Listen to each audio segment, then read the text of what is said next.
De nos jours, et quel que soit le métier de notre organisation, de moins en moins de choses, voire aucune, ne se font seules. On travaille de plus en plus et de plus en plus souvent en équipe. Et une équipe qui est même dégagée de contraintes géographiques, qui débordent de l'entreprise. Car l'équipe, c'est peut-être bien sûr mes collègues dans le même service, d'autres services ou départements.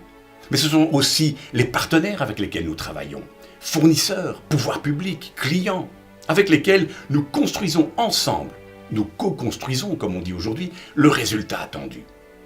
Nos équipes sont également transversales, brisant ainsi les silos. Travaillant également en mode projet, elles se font et se défont au gré des projets.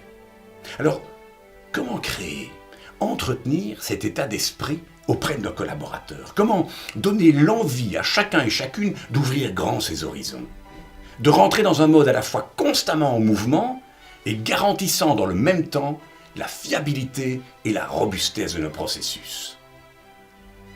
À côté de quelques outils, méthodes ou modèles qui peuvent nous aider, il s'agit avant tout, pour chacun, chacune dans l'organisation, d'adopter et de traduire dans son quotidien des attitudes, des comportements attendus. Travaillons-y ensemble. Nous vous proposons des sessions de sensibilisation dont le choix des thèmes est fait avec vous, en fonction de votre métier, de vos priorités, des acquis déjà à l'œuvre, etc. Alors, sur quelle thématique, par exemple, sur quel levier pouvons-nous travailler?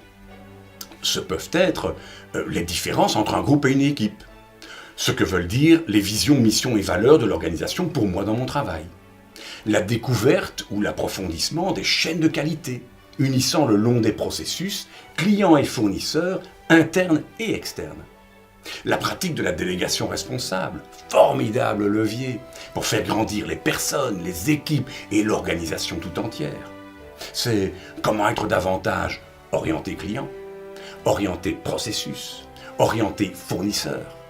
Ce peut être une manière plus collégiale de fixer les objectifs.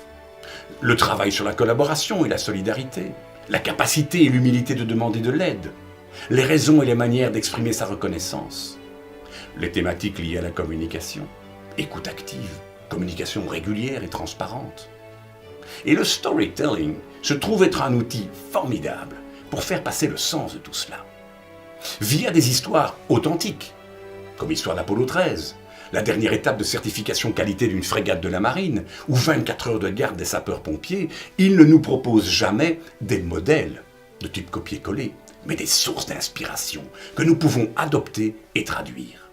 Ces sessions s'intègrent et ou se combinent très bien avec les team building que nous proposons. Apollo 13, à l'Eurospace Center, ou le projet Ballista, qui offre une très bonne plateforme pour s'intéresser à la gestion et au vécu du changement et à l'innovation, à l'amélioration continue de nos processus, et à la manière de tirer avantage et davantage profit de nos erreurs. Bobby Kennedy aimait à terminer ses discours par la phrase « If not us, who? If not now, when ?» Si ce n'est pas nous, qui? Si ce n'est pas maintenant, quand? Les réponses sont évidentes. C'est à nous d'agir. Et c'est maintenant que ça se passe.